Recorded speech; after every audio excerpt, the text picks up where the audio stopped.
I heard him before I saw his face that evening. Not Sam. His mother. Vernette Lattimore's voice came from around the corner of the hallway. Low, pressed down. The voice of a woman who believed nobody was listening. I was standing near the doorway of the private dining room, holding a glass I had stopped drinking from, watching my daughter laugh at something Sam said. Candace was in a yellow dress, her hand resting on his arm, the way a woman rests her hand on something she believes is hers. The room was full and warm. Everything looked exactly like what it was supposed to look like. Then Vernette said, "Sam, you cannot marry a black woman." I did not move. I did not announce myself. I stood where I was, and I listened. Sam's response came without hesitation, no irritation, no shame. The flat, unbothered tone of a man who finds a conversation more inconvenient than uncomfortable. "Mom, it's just for the money. She's naive, like her mother." The room kept moving behind me, glasses clinking, someone laughing too loud near the far wall. Candace still smiling, still beautiful, still completely unaware that the man whose arm she was holding had just reduced her to a line item. I stepped back through the doorway. I sat down at my seat, and I smiled. Not because anything was funny, because I recognized what I had just heard, and recognition, I have learned, is the beginning of power. My name is Corinthia Mays. I am a Birmingham woman, a retired school administrator, and the mother of that glowing girl in the yellow dress. I am telling you this story because I need you to understand something before we go any further. I have been in a version of this room before. Not this room, not these flowers, not this particular man, but this feeling. The feeling of understanding something that cannot yet be said out loud. The first time I felt it, I was younger and I had nothing to fight with. I made the mistake of waiting too long, trusting too much, and by the time I understood what was happening, the damage was already done. I rebuilt, slowly, over years, and I promised myself that if I ever felt this feeling again, I would not wait. I was not going to wait. Now, wherever you are watching this, whatever time it is where you are, I want you to stay with me. Because what I am about to tell you is the kind of story that does not seem possible until you realize it happens every single day to women who trusted the wrong person and had nobody standing close enough to see it first. I was standing close enough. I did not tell Candace what I heard that night. I did not pull her aside. I did not cause a scene. I did not give Sam Lattimore a single reason to adjust what he was planning. I smiled. I finished the evening. I hugged my daughter at the door and told her she looked beautiful. Because she did. And then I went home, and I got to work. What I did over the next 4 days and what happened at that wedding is something that nobody in that room saw coming. Nobody except me. Sam caught my eye from across the room just before I left. He raised his glass, smooth, unhurried, the gesture of a man who believes he has accounted for every variable. I raised mine back. I did not sleep. I sat in my living room with every light off and listened to my house, the way you listen to something that used to feel safe and no longer does. The refrigerator hum, a car passing outside, the particular silence of a space where there is no one left to perform for. Candace was at her own place, probably asleep, probably dreaming about a wedding that was 36 hours away. I was sitting with her future in my hands, and I did not know yet if I had enough to stop what was coming. I started pulling it apart. Everything I had noticed about Sam Lattimore over 18 months that I had filed away and said nothing about because saying something meant another argument with my daughter about how I never trusted anyone she chose. The way he talked about money, always fluent, always half a step ahead of wherever the conversation started. Most people talk about money the way they talk about the weather. Generally, loosely. Sam talked about it the way a man talks about a system he has spent years studying. Investment frameworks, return timelines, portfolio positioning. It arrived in his sentences naturally, the way rehearsed things do when they have been rehearsed long enough. I had asked Candace once, just once, about the returns on what she was putting in. She shut it down before I finished the sentence. Mama, not everything is a problem. I had backed off. I always backed off when she used that tone because I knew what it meant. It meant she had already decided my concern was about my history and not about her present. And maybe she was right about that, once. She was not right this time. I thought about Vernette. The woman had stood in that hallway and heard her own son say, "It's just for the money." Heard him reduce my daughter to a transaction. And she had said nothing to stop him. No pushback. No correction. Nothing. What she said was Sam. One word. His name. The way you say someone's name when you want them to lower their voice, not when you want them to change what they are doing. She was not a bystander. She was a participant who chose the comfort of silence over the weight of conscience. And that told me something about how long this had been running. By 4 a.m, I had pulled out every financial document Candace had ever shared with me. It was not much. Candace guarded that part of her life carefully, especially from me. But there were fragments. A savings statement from 2 years ago. A property tax notice on her father's house. A single page from what she had described as her investment account. Shown to me briefly during a conversation about her future that she ended before it went too deep. I laid it all on the kitchen table and I looked at it the way Ulysses Kraft had taught me to look at documents 20 years ago when he helped me untangle the wreckage of my first marriage. Not for what was there, for what was missing.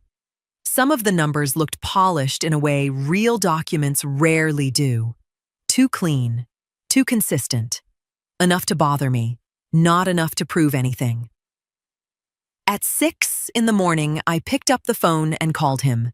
He picked up on the second ring. I said, "Ulysses, I need you to listen to me." I got 4 sentences in before he stopped me. Not alarmed, focused. His voice lowered slightly. Careful now instead of casual.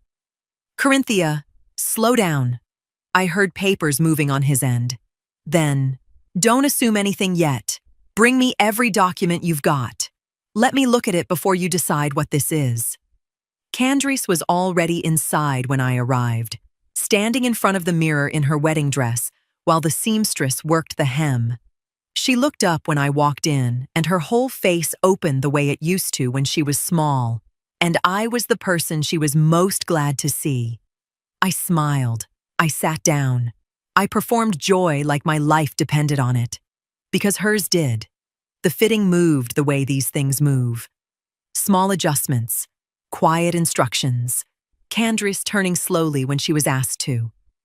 I watched my daughter in that mirror and kept my face arranged in the expression of a mother who had nothing on her mind except the wedding tomorrow. Inside, I was cataloging every word, every gesture, every detail that floated up in ordinary conversation. Candace was in a good mood, talkative. She mentioned Sam had been handling the honeymoon arrangements as a surprise. Flights, hotel, all of it. She laughed a little. "He even had me link one of my accounts to the travel app he uses," she said. "Said it made it easier to schedule transfers and shared expenses for the trip without us both approving every little thing." She shook her head, smiling. "I gave him temporary access months ago. I mean, that's what trust looks like, right?" I said, "That's sweet, baby." Something in my chest went completely still. Temporary access, shared transfer permissions, enough convenience to sound harmless. Enough access to move quietly if nobody was looking carefully. Whatever Ulysses found in those documents this morning was only part of the picture. The rest of it had been sitting inside her financial life the whole time, dressed up as partnership. I kept my face exactly where it was. The seamstress stepped back to check the hem, and Candace turned toward the mirror, smoothing the front of the dress with both hands. That was when she brought up the house. "Sam loves that house, Mama. He keeps saying it has good bones." She smiled at her reflection. "He told me he could see us raising children there." I told him what it meant. Everything Daddy built. Everything you both put into making sure I had something solid. He understood it. He really did. She said it with her whole heart open. I heard it with entirely different ears. Sam had sat across from my daughter and listened to her tell him exactly what that house meant. The weight of it, the history of it, the specific grief and love built into every room. And he had looked at her and said he understood.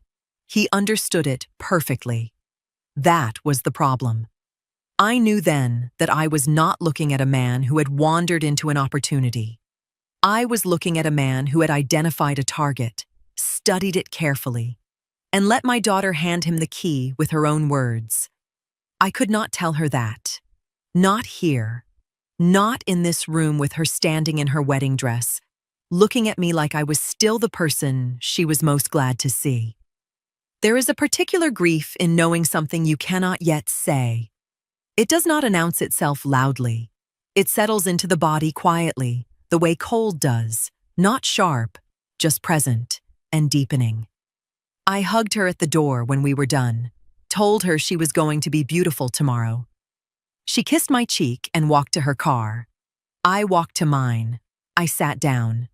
I put both hands on the wheel. My phone buzzed. Ulysses. I pulled out of the parking lot, drove half a block, and stopped the car. Ulysses did not open with pleasantries. I had a forensic accountant friend look at the statements. I was still parked on the side of the road, one hand on the wheel, the other pressing the phone against my ear hard enough to feel it. I did not say anything. I waited for him to keep going because Ulysses Craft has never in 20 years brought another professional into something unless it bothered him first. The statements are fabricated. My grip tightened on the phone. Whoever built these knew enough to make them look right. Consistent formatting, realistic return percentages, correct terminology. But the institution header doesn't match any registered filing my guy could find connected to that firm. Papers shifted softly on his end. And some of the metadata embedded in the PDF files doesn't line up either. The creation timestamps and software markers are inconsistent. I said nothing. My accountant caught it fast because this is exactly the kind of thing he reviews in fraud disputes for the banks he consults with. Most people would never notice it. He paused. And the reporting intervals don't make sense. Nobody legitimate structures portfolio summaries this way. It's designed to feel believable to a client who trusts the person handing it to them, not to survive scrutiny. I said, "How long has he been running it?" 17 months of statements that I can account for so far, which means he likely started building the paper trail early. Soon as he had enough trust to introduce the framework, he started constructing documentation around it.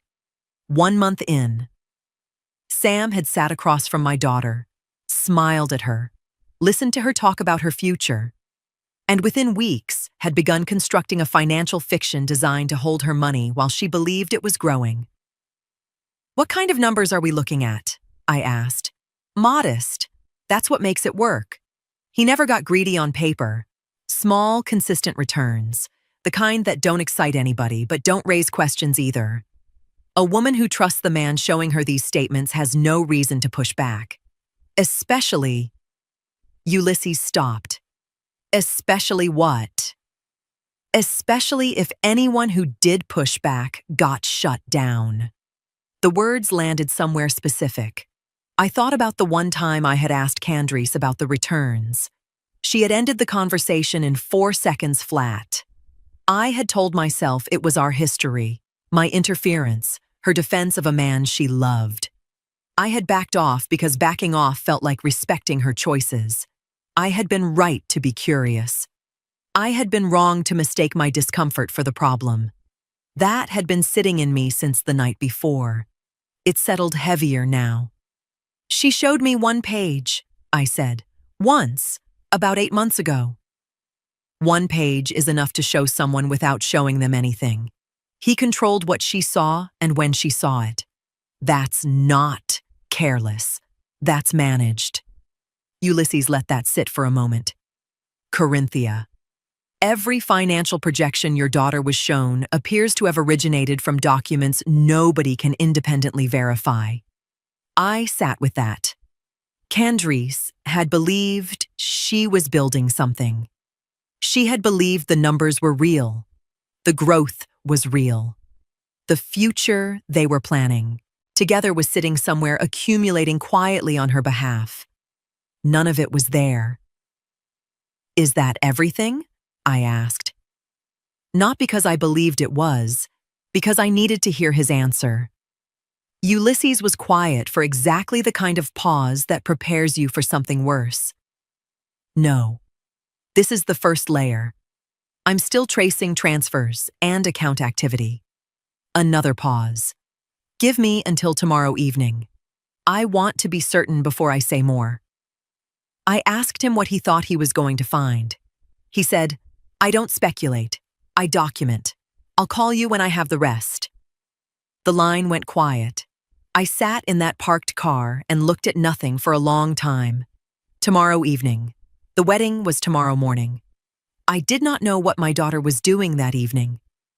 I found out later, weeks after everything, when Candace could finally talk about it without her jaw tightening. She told me quietly, "The way you confess something you are still not sure you have forgiven yourself for." She had been sitting on her couch, wedding dress hung on the back of her bedroom door, a glass of water on the table she had not touched. Her phone buzzed with a routine bank notification, the kind that arrives without warning and means nothing until it means everything. The balance was wrong, not dramatically wrong, not the kind of number that makes you gasp, just off.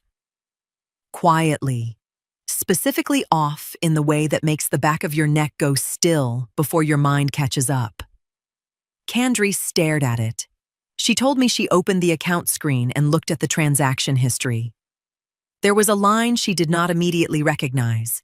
She sat with it for a long moment, turning it over, trying to place it the way you try to place a face. You know. She almost called Sam.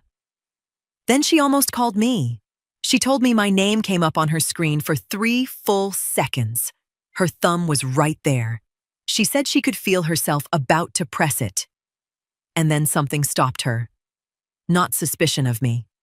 Something closer to fear of what calling me might mean. Because calling me meant the question was real. And if the question was real, then the answer might be real too. And she had a wedding in 2 days.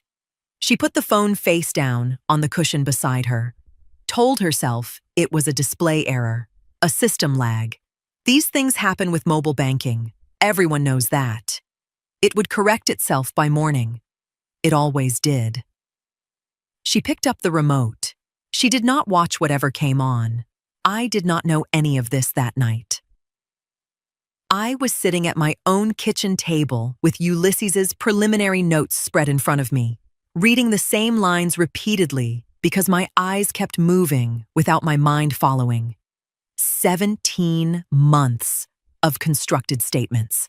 A man who had started building his paperwork 30 days into my daughter's relationship with him, as casually as you might open a savings account. 2 women, 2 houses, the same truth sitting between us like something neither of us had fully picked up yet. Me holding one end of it, Candace holding the other, neither of us knowing the other was there. What I know now that I did not know then is that the truth was in Candace's hand that evening. Right there. One phone call away from unraveling everything Sam had spent 17 months building. She put it down. Not because she was foolish. I need you to understand that. My daughter is not a foolish woman. She put it down because she needed what she had built with Sam to be real. And there is a difference between a woman who cannot see and a woman who is not ready to look. That difference matters. It is the difference I spent the next 2 days fighting to make sure she would not have to carry alone. My phone rang at 10:30. I did not recognize the specific weight of what was coming. I just saw Celestine's name and picked up. She skipped the greeting entirely. "Corinthia, you know I don't involve myself in things, but Vernette Lattimore was at a bank this afternoon. Marvela saw her, said she was moving fast and carrying an envelope." I sat up straight. I thanked Celestine and ended the call before she could ask me anything I was not ready to answer. Then I called Ulysses. He picked up on the first ring this time. I told him what Celestine had said.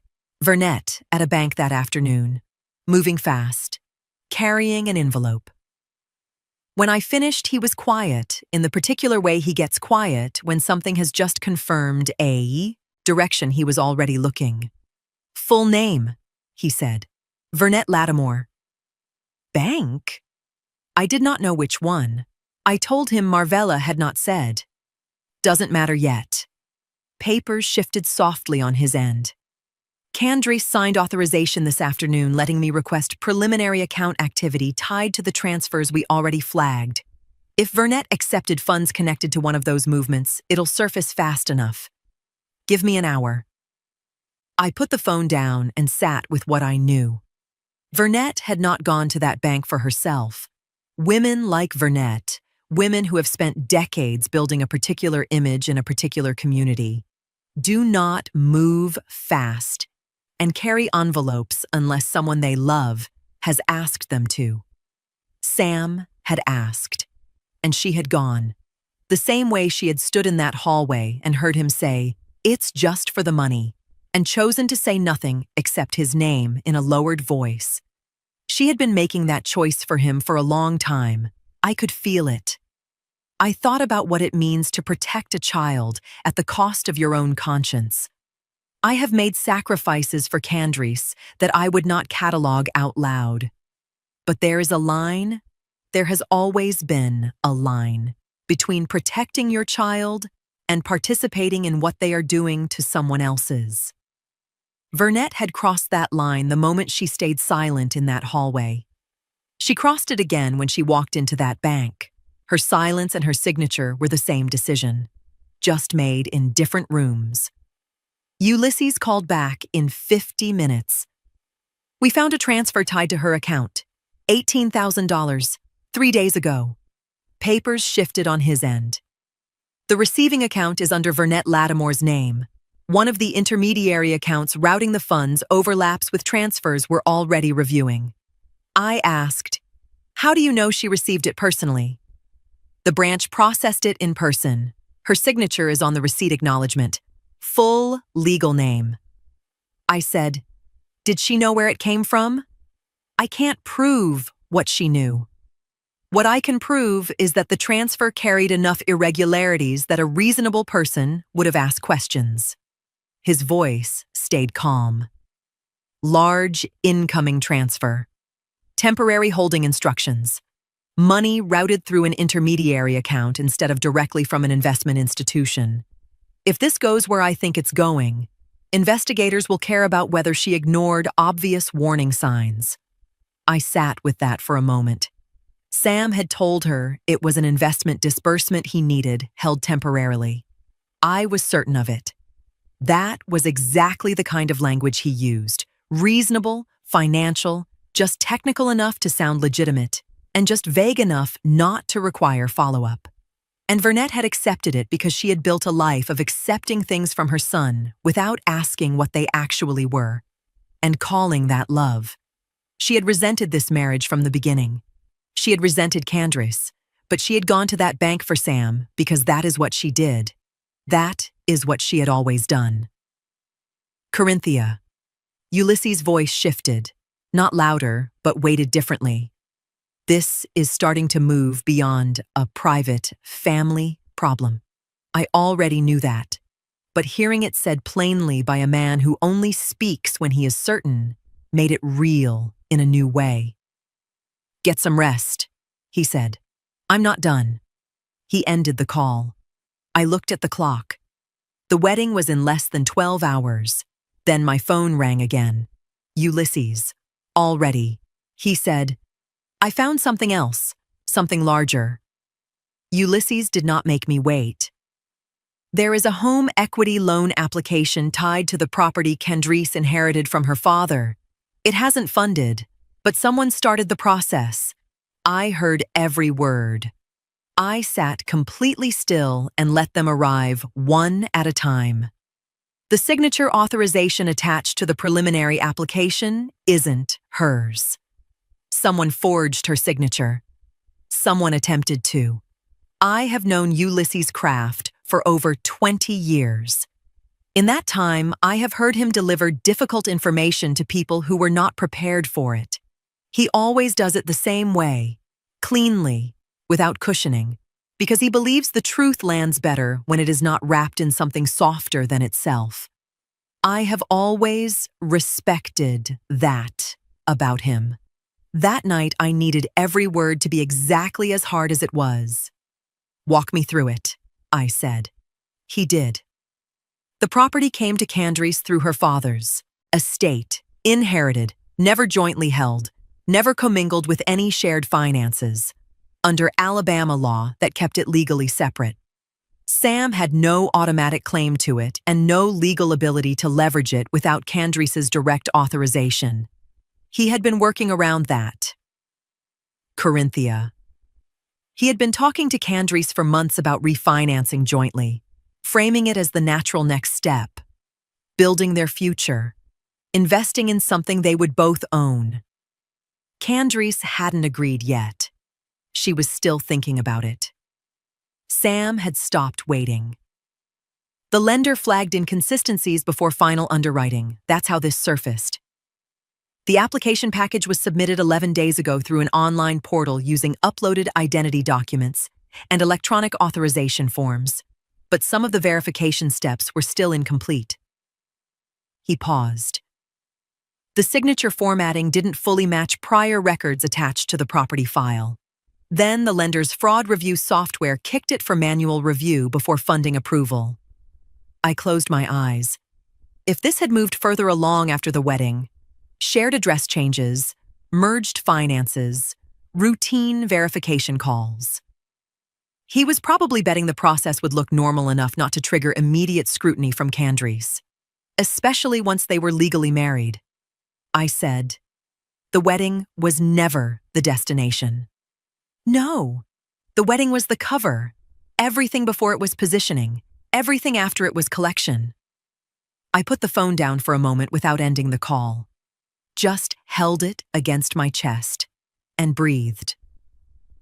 I thought about the day Candice's father died. We went to the house together 2 days after the funeral, just the two of us. No one else. We stood in the living room in the middle of the afternoon, and the house was so quiet, it felt like it was still holding its breath. Candice ran her hand along the edge of the door frame the way you touch something you are trying to memorize. She did not cry that day. She just stood there and held it. Sam had sat across from her at dinner and listened to her describe that moment. He had nodded. He had said he understood. He had taken that specific grief, that specific love, and recorded it as the location of the load-bearing wall. And Vernette had raised him, had raised a man who could sit across from a woman's open heart and see square footage. I picked the phone back up. "Ulysses. Still here. Is there enough?" He did not hesitate. "There is enough to justify immediate legal intervention, but it needs to be in an attorney's hands tonight, not tomorrow. Tonight." A pause. "And Corinthia. Tell the attorney about the mother too. The transfer, the signature acknowledgement, all of it. Vernette is part of this picture now." I was already reaching for my contacts before he finished the sentence. Perline Odom's office smelled like case files and cold coffee. She was already at her desk when I arrived, which told me she had not gone home either. She took Ulysses' report without a word and read it the way she reads everything, completely still, no expression, no reaction I could measure. I sat across from her and waited. The clock on her wall was the loudest thing in the room. When she finished, she set the last page down and looked at me. Potential wire fraud, forgery exposure, civil fraud. She said it the way a doctor reads a chart, not cruel, not gentle, factual. The fabricated statements transmitted electronically raise federal fraud issues. The loan application package containing the disputed signature creates serious forgery exposure under Alabama statute. And the financial misrepresentations used to obtain your daughter's money create a strong civil fraud case. She paused. This is real enough that nobody involved should ignore it. I exhaled for what felt like the first time in 2 days. Then she pulled a second page toward her. The mother. Vernette Lattimore, I said. The transfer puts her in dangerous territory. Perline's voice did not change. She accepted money routed through questionable accounts, signed acknowledgement paperwork, and apparently asked no meaningful questions despite obvious irregularities. She tapped the file once with her finger. That doesn't automatically make her criminally liable. But if investigators conclude she deliberately ignored warning signs, she becomes useful leverage very quickly. I thought about Vernette in that hallway, her voice low and urgent. The way she said Sam's name when she wanted him quieter, not different. This was what different looked like. Perline continued, I can file an emergency civil injunction tonight to halt any movement on that property application while the bank's fraud department reviews the file. That buys time. She glanced back down at Ulysses's notes. Separately, a financial crimes detective I've worked with before has seen a handful of complaints over the last 2 years involving relationship-based investment schemes using similar patterns. Fabricated portfolio summaries, temporary transfer explanations, shared account access. She looked back at me. Nobody has enough yet for a larger case.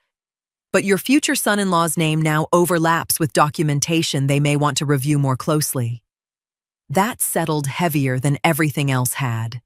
Not because Sam was worse than I believed, because it meant he had possibly done versions of this before.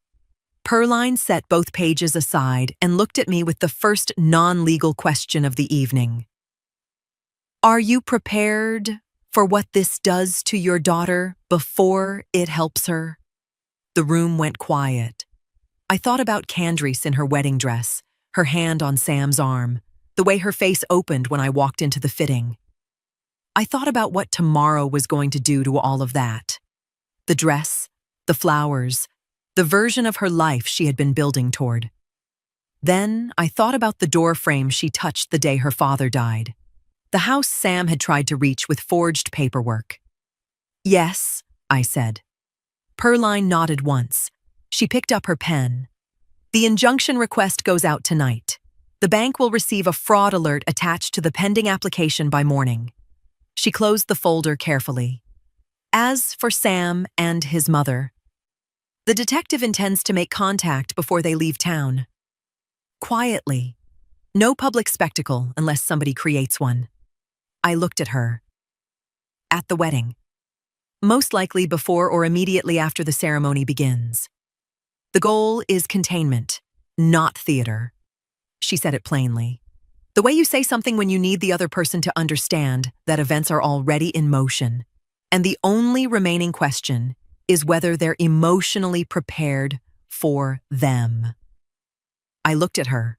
Both of them. Both of them. I drove home in the dark and did not turn the radio on.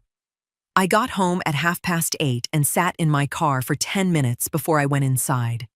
Not because I did not know what to do next, because there was nothing left to do. Perline had the file. The injunction was processing. The detective was moving. Every piece I had spent 4 days assembling was now in the hands of people whose job was to carry it the rest of the way. What remained was the hardest part of all of it: waiting. I went inside. I did not turn on the television. I sat at the kitchen table with a glass of water I did not drink, and I thought about tomorrow. Not the moment in the ceremony. Perline had that coordinated. The moment after. Candace's face when the room shifted around her. What that face was going to do with what it was about to receive. I thought about whether I had the right words ready. Then I thought about whether words were even the right instrument for what tomorrow was going to ask of both of us. My phone was on the table. Candace's name was right there. I did not call her. She was somewhere across the city right now, believing tomorrow was going to be the best day of her life. Whatever sleep she managed to find tonight was the last sleep she was going to have, as a woman who did not know what Sam Lattimore had been building inside her life. I was not going to take that from her. It was the last thing I could give her that would not cost her something. A few more hours of not knowing. I would carry tonight alone. I have done that before. The first time my life came apart, it happened the way these things always happen. Not in a single moment, but in the slow recognition of a pattern you had been looking at for months without naming it. I was sitting in my own kitchen when it finally became undeniable. I remember looking at that room, a room I had cooked in, argued in, planned my future in, and feeling it become unfamiliar. Not because anything in it had changed, because I had finally understood what had been happening inside it. I rebuilt from that kitchen, slowly, over years. I learned the particular discipline of a woman who has decided that what was taken from her is not the last word about what she is worth. That discipline has a cost that does not show on the outside. It lives underneath. In the way you check certain things twice. In the way trust arrives later and leaves faster. In the way you sometimes stand in a room that is yours and still feel the ghost of the room it used to be. Candace was not going to rebuild from a kitchen alone. I would make sure of that. I thought about Vernette. She was going to have her own version of this night eventually.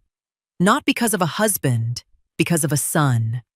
She was going to sit somewhere in that house she had kept so carefully and understand what her silence in that hallway and her signature at that bank had built together. The difference between us is that she had a moment when she could have chosen differently. When Sam said what he said and she heard it clearly, she had a choice I never had. She chose wrong. My phone lit up. Perline, 1 sentence. Injunction confirmed. Detective is set for both of them. I read it twice. Then I set the phone face down on the table, closed my eyes, and for the first time in 4 days, I let myself breathe all the way out. Tomorrow was already decided. I just had to show up for it. I was up before my alarm. I stood in front of my closet for longer than the decision required. Not because I did not know what I was wearing, I had laid it out the night before, but because getting dressed for this particular morning required something beyond choosing clothes. It required settling into what I already knew was coming and deciding one more time that I was ready for it. I dressed slowly, deliberately. Somewhere across Birmingham, Sam Lattimore was getting dressed too, probably with the particular ease of a man who believed today was the day his plan completed. The wedding, the marriage, the access, all of it arriving on schedule, wrapped in flowers and vows, with everyone he needed in the same room, and none of them knowing what he knew. He had not accounted for what I knew. I thought about Vernette pulling her church clothes from the closet. The woman who had built a life around appearing a certain way in this city, composed, upstanding. A mother who raised her son right. She was going to walk into that venue today and sit in the front row in her good dress, believing the worst thing that had happened to her this week was her son marrying a black woman. She had no idea what her signature had already set in motion. I arrived at the venue 40 minutes before the ceremony. Celestine was already seated near the back, third row from the last, exactly where I had asked her to be. She had not asked me a single question when I called 2 nights ago. I had simply said stay close and stay calm no matter what happens in that room. And she had said, I'll be there. That was 20 years of friendship working exactly the way it was supposed to. Our eyes met when I walked in. I gave her the smallest nod. She looked forward and did not look back. My phone buzzed once. Perline, gray jacket, aisle seat, third row from back, left side, second one on the right. Financial crimes unit, quiet approach only. I walked to my seat. I noted both of them. One look, nothing more. They did not look like police. That was the point. 2 men in ordinary jackets sitting separately near the aisle, like guests who had arrived early and preferred the back rows. Then I put my phone away and did not touch it again. Candace found me before the processional began. She came around the corner in her dress with her hands pressed together in front of her the way she does when she is trying to hold herself steady. And when she saw me, her whole face shifted into something that was relief and nerves and love all at once. I opened my arms. She walked into them. I held her, and I did not speak because there was nothing I could say in that moment that the moment could hold. She was completely present in the life she believed she was walking into. Every part of her was here, was ready, was certain.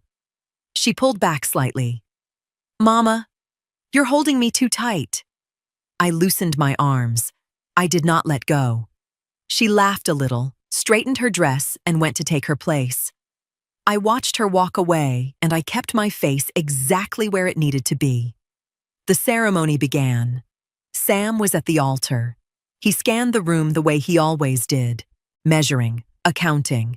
And when he found me, he nodded, smooth, unhurried. The nod of a man who has run the numbers and liked the result. I nodded back. He had accounted for every variable in that room. He had missed one. The officiant's voice was the only sound in the room. I was seated 4 rows back on the left side, hands folded in my lap, watching the ceremony move forward the way ceremonies do, unhurried, scripted, everyone playing their assigned role. Candace was at the front with her flowers and her dress and her whole heart visible on her face. Sam was beside her, looking exactly like a man who had arrived exactly where he intended to be. I have sat in rooms before knowing something nobody else in them knew. It has a particular feeling, not power exactly, more like weight. The specific weight of information that has not yet become real for everyone else in the space.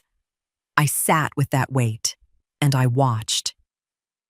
Sam felt something shift before he could name it. I could see it from where I sat, a small change in his posture. Nothing the people around him would notice. His eyes moved across the room once, quickly, the way eyes move when the body is registering something the mind has not caught up to yet. He glanced toward the back rows.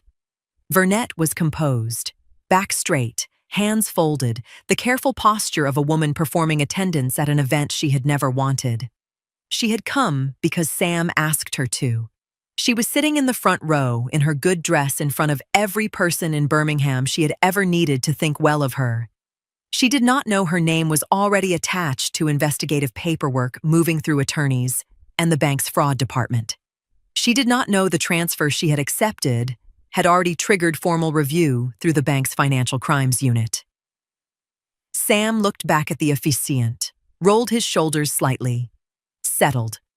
He had decided whatever he felt was nothing. Then the 2 plainclothes investigators stood, not abruptly, calmly, the way professionals move when they are trying not to create a spectacle before they have to. Perline had explained it to me that morning. The bank wanted immediate contact made before the ceremony concluded and before anybody left the venue. Quiet separation first. Questions second. Containment before reaction. One investigator moved along the side aisle toward the altar. The other moved toward the front row, toward Vernette. Not to arrest her, not publicly. Just to ask her to step into a private room adjacent to the lobby before the room understood what was happening. I watched Sam notice the man approaching him, and I watched the exact moment his face understood what his body had been trying to tell him for the last 3 minutes. The composure did not shatter. It emptied. There is a difference. Shattering makes noise, emptying makes silence. And what crossed Sam Lattimore's face in that moment was the silence of a man whose entire calculation had just come back wrong. He looked across the room. He found me. I did not look away. I watched him work through it. The rehearsal dinner, the smile, the raised glass, the nod this morning. Every moment he had read as confirmation that he had managed me correctly. He had not managed me. He had underestimated me. And now the full cost of that miscalculation was walking toward him in a gray jacket, carrying a leather credentials case. Candris's face moved through confusion, then concern, then something I did not yet have a name for. I held my face completely still. It was the last thing I could do for her from this distance. The investigator reached the altar and spoke quietly enough that only the first few rows could hear. Sam's expression changed almost invisibly. Not panic, recognition. In the front row, Vernette rose slowly to her feet. Not because she chose to stand, because someone was asking her to. The room did not erupt. That is the thing about real moments. They do not announce themselves the way people expect. There was no screaming, no dramatic collapse. The ceremony simply stopped, the way a clock stops, and every person in that room went very still inside the silence that followed. Sam was speaking to the detective in a low voice, with his back partially turned to the guests. Controlled, measured. The performance of a man who had not yet accepted that the performance was over. His hands were at his sides. His jaw was set. He was still, calculating. Then he looked across the room and found me. I watched it happen. The exact moment the calculation completed and came back wrong. He went through it in his eyes. The rehearsal dinner hallway, the smile I gave him, the glass I raised. Every moment he had filed as evidence that he had managed me. He had not managed me. He had handed me a 4-day head start and called it security. His composure did not break. It emptied. I held his gaze and I did not blink. In the front row, Vernette was being asked to step aside. The detective's voice was low and the words were professional, but the effect was not. The effect was a woman in her church clothes being separated from her son's wedding ceremony in front of every person in Birmingham she had spent decades positioning herself carefully around. She was not being arrested. The room did not know that. The room only saw what it saw. She looked at Sam. Sam did not look back at her. I watched her understand that. It moved across her face slowly, the way cold moves, not sharp, just settling. Her son, for whom she had gone to that bank, for whom she had signed her name without asking why, for whom she had stood in a hallway and swallowed her own conscience, could not find it in himself to meet her eyes in the moment she needed him to. She looked across the room at me. I did not hold her gaze the way I had held Sam's. I looked at her the way you look at a woman who made a choice and is now standing inside what that choice built. That was all. That was enough. She was moving toward the side corridor when she slowed near where I was standing. Whatever she had intended to say gathered itself and then did not come. The words did not arrive. I did not wait for them. I said it quietly. Just the two of us inside the noise of a room rearranging itself around what had just happened. You heard him say it. You went to the bank anyway. She had no answer for that. She walked on. That was the closing of something that had been open since the rehearsal dinner. Not a confrontation. One sentence. The truth delivered plainly in a room full of people who would spend years talking about this day. Candace had not moved through any of it. She was still standing where the ceremony had stopped, her flowers at her side, her face doing something I could not fully read from where I stood. Then she moved. Not toward Sam. Not toward me. She walked down the side aisle to the back of the room and sat down in a chair near the last row. She sat with the particular stillness of a person whose internal architecture has just been removed from underneath them without warning. She did not cry. She did not speak. I walked toward her. She looked up when I reached her. Her expression had no clean name. It was grief and confusion and the beginning of a question she already knew the answer to, but had not yet found the words to ask out loud.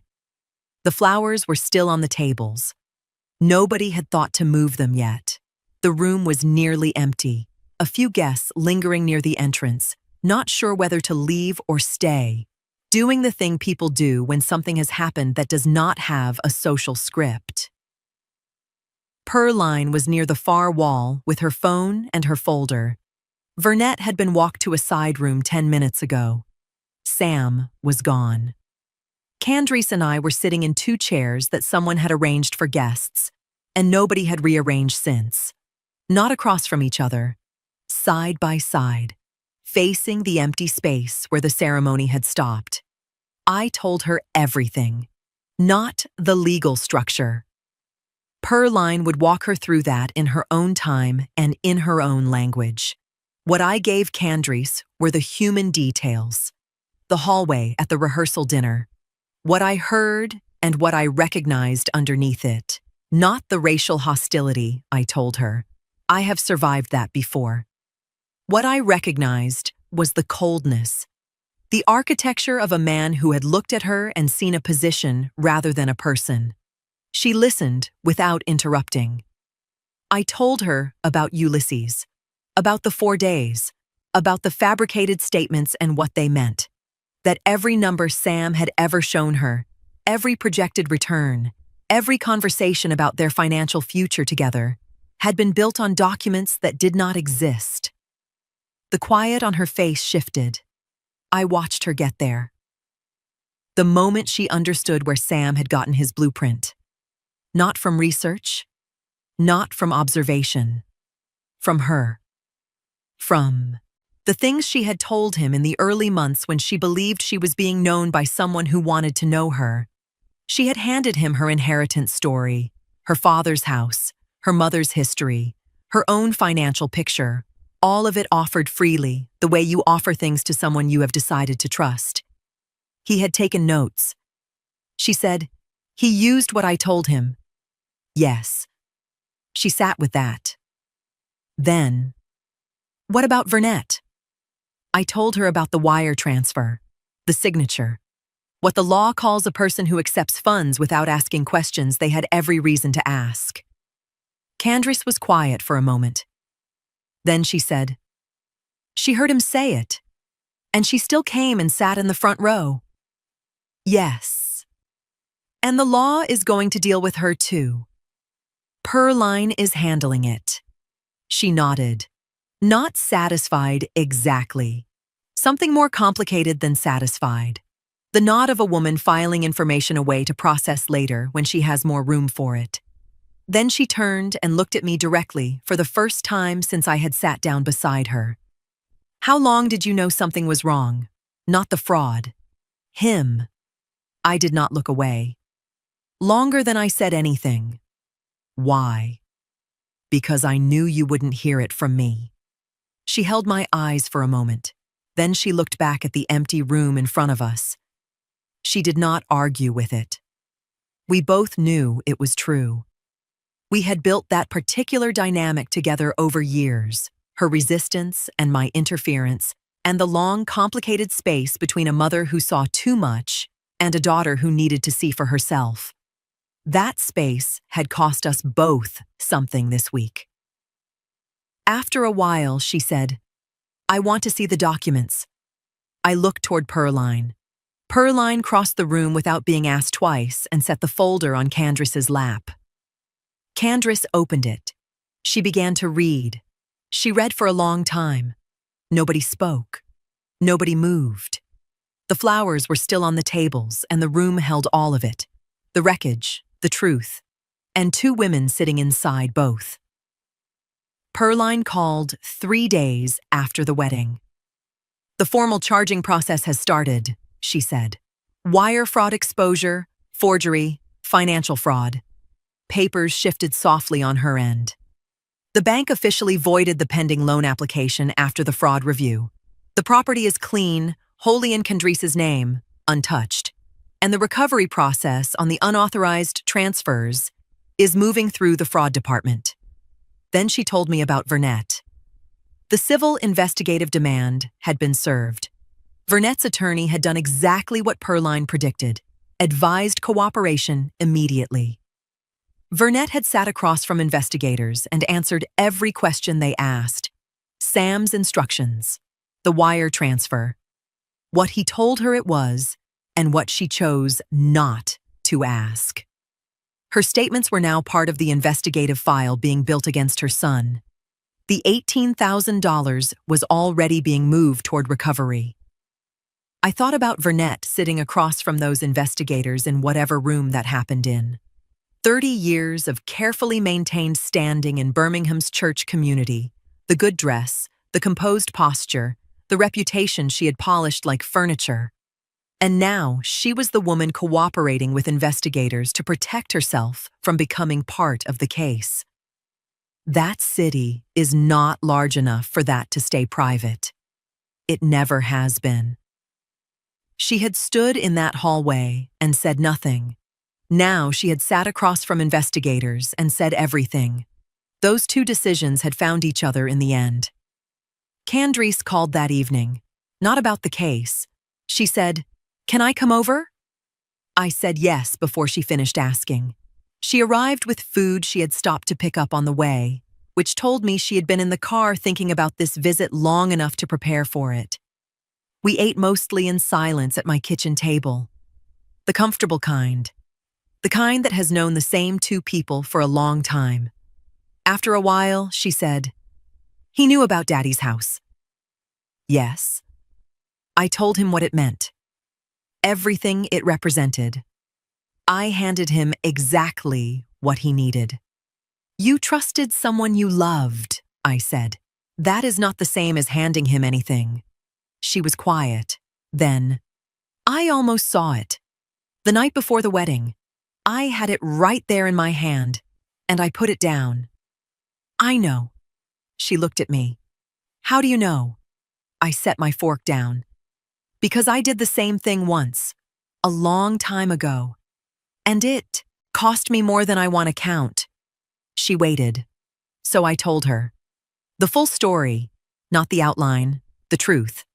The first husband and the joint account I did not examine closely enough because looking closely felt like distrust. And I had spent too long confusing trust with love, and love with safety. The morning I opened the bank statement and saw the withdrawals, not one large theft, but months of careful patient removal. The way you drain something slowly enough that the thing being drained does not notice until it is already empty. The attorney I could not afford properly. The settlement I accepted because I had no better option. The 2 jobs I worked for 6 years afterward. Not to get back to where I was, because where I was had been built on ground that was never as solid as I believed. To build something new. Something that belonged entirely to me and could be left to a daughter who deserved better than the rubble her mother had started from. I looked at her. "What you inherited from your father was built on top of what I built from nothing. You never knew that until right now." Candace did not speak for a long time. Then she said, "Did he ever face any consequences?" "No." She looked at me steadily. Something had settled in her face, not anger. something quieter and more permanent than anger. "This one will," she said. "Both of them will." Perline's final confirmation came on a Tuesday morning. The EFTA recovery process for the unauthorized transfers had been formally initiated. 45 to 90 days for full recovery at that amount. But the documentation was clean, and the path was confirmed. The fabricated investment statements had been folded into the wire fraud charge. Sam's firm had issued a public suspension pending investigation. In Birmingham, that kind of announcement does not stay in a press release. It moves through the professional community the way everything moves in this city, fast and with names attached. Vernet's cooperation agreement was filed and sealed. She had saved herself from prosecution, and in doing so, handed her son's conviction a significant piece of its foundation. The church community she had navigated for 30 years, the same community that had watched her walk into that wedding venue in her good dress, now knew what she had signed her name to and why she had eventually talked. Both of those things were true simultaneously, and neither one canceled the other out. I thought about her for a moment. Not with satisfaction. With the particular clarity you feel when something has resolved the way it was always going to resolve once the right people had the right information. She had spent years building a version of herself she could present to that city. So had I. The difference is what we were each willing to do to protect what we had built. Candries called that afternoon and asked if I wanted to meet her at the house, her father's house. I said yes. I arrived first. I let myself in with the key she had given me years ago and stood in the front room while the afternoon light came through the windows, the way it always had in this house. Unhurried, particular to this specific set of rooms, unchanged by everything that had been attempted against it. Sam had forged a signature to reach this house. Vernet had accepted $18,000 to help him move faster toward it. Between the two of them, they had built what they believed was an airtight approach to something that did not belong to them. The house was still standing, still wholly in Candris's name. They had gotten close. Neither of them had gotten here. I thought about the first time my life was emptied. The bank statement. The months of removal I had not seen until it was complete. The years that followed. The discipline of rebuilding. The specific damage that lives underneath that discipline in a woman who has learned to check certain things twice and trust certain things later. I had not gotten justice that first time. The man responsible had walked away without consequence, and I had rebuilt from whatever he left behind without anyone to help me carry it. What I had gotten instead was 15 years of knowing exactly what I was looking at. When it came for Candries, I did not hesitate. I did not second guess. I did not mistake the architecture for anything other than what it was, because I had lived inside that architecture before, and I had spent 15 years learning every room of it. Candries came in quietly and stood beside me. We looked at the house together, the walls, the light, the particular silence of a space that knows it has been here longer than whatever was attempted against it. She took my hand. After a moment, she said, "He thought we were the kind of women you could just take from. He thought low was where we lived." I looked at my daughter. The first time it happened, I had nothing to fight with. This time, I had 15 years of knowing exactly what I was looking at. I held her hand. Low was never our last stop, baby. It was just where we learned to see. She squeezed my hand and did not let go. Outside, the Birmingham light held. The house was still theirs.